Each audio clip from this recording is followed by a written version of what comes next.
అందరికీ ఎలా ఉన్నారు? రైతు బిడ్డలని పేరుకే కానీ నాకు నిజంగా ఇప్పటి వరకు తెలీదు వరి ఎలా పండిస్తారని.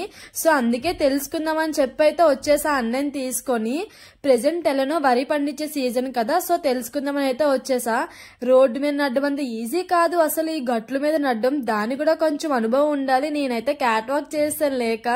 ఇది విత్తనాలు వేసిన నెల రోజుల తర్వాత పంట ఇలా వస్తుందంట. వచ్చిన ఆకుని చాలా జాగ్రత్తగా తీయాలి ఏరులతో, ఎందుకంటే మళ్ళీ వాటిని నాటుతారు కాబట్టి చాలా ఓపిక్గా ఏరులతో తీయాలి. సో తీసిన తర్వాత గుంపుగా వచ్చిన తర్వాత వాటిని కట్ల కింద కట్టి తీసిన వాటిని మళ్ళీ పెడతారు. పెట్టిన తర్వాత వాటర్ వేసి ట్రాక్టర్తో చాలా నీట్గా దున్నుతారు, ఎందుకంటే మళ్ళీ నాటుతారు కాబట్టి. సో అనీవన్గా ఉండకుండా దాన్ని ట్రాక్టర్ పెట్టి దున్నుతారంట. సో అలా గుంపుల కింద కట్టిన ఆకుల్ని మళ్ళీ దూరంగా పేర్చుతారు కట్టెల్ని, ఉడిచేటప్పుడు తీసుకోవడానికి వీలుగా ఉంటుందని.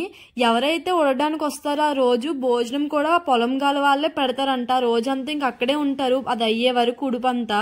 సో అలా కొంచెం కొంచెం తీసి మొక్కల్ని అలా దూరంగా కొంచెం కొంచెం తీసి నాటాలంట. నేను జస్ట్ ఈ వీడియోలో ఉడిచినంత వరకు మాత్రమే చెప్తున్నా. దీని తర్వాత ఇంకా చాలా ప్రాసెస్ ఉందంట. మళ్ళీ వాటిని కోయాలి, కుప్పు పెట్టాలి, ఆడించాలి, అప్పుడు మనం అన్నం తినాలి. సో మనం తినే అన్నం వెనుక ఇంత పెద్ద ప్రాసెస్ ఉందని నాకు ఈరోజే తెలిసింది. నిజంగా ఈరోజు నేను చాలా నేర్చుకున్నాను, చాలా ఎక్స్పీరియన్స్ చేశాను మా పొలంలో. సో మళ్ళీ కలుద్దాం, బాయ్.